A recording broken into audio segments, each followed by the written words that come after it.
Hello po mga kabarangay, Direk Rene, Kuya Rene muli dito po sa ating PSTV Plus.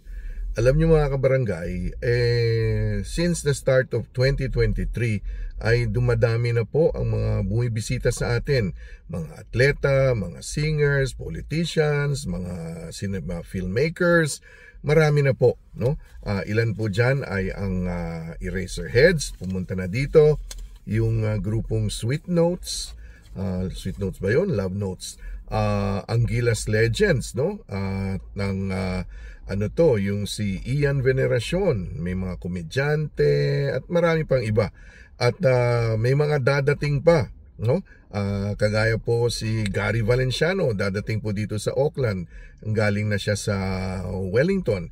Ang Pilipinas Netball National Team, ang si Club ay dadating po para sa serye ng training, no? At marami pang ibang mga komedyante. Ang South Border, yung paborito kong South Border, pupunta po dito sa Wellington. At marami pa pong iba, atleta, komedyante. I was fortunate to have witnessed the world premiere of food delivery fresh from the Philippine Sea na binan po sa Pilipinas at dito po ay pinalabas sa Aotearoa, New Zealand.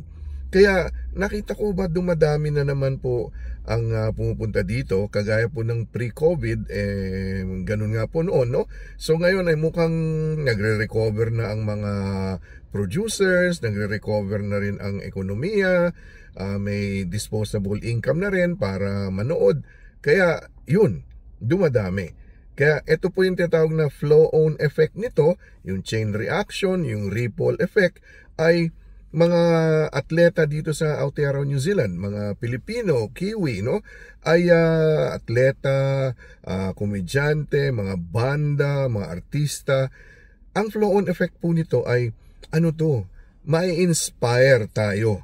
Kaya ako po minarapat ko na i-revive po itong PSTV Plus. Hindi naman po ito natutulog. Medyo, ano ba yung term nun?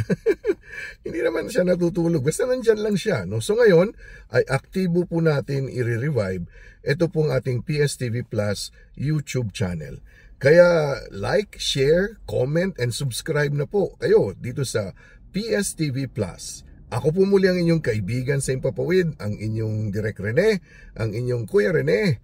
Like, share, and subscribe ang PSTV Plus sa YouTube channel.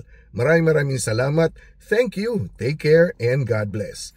Goodbye for now.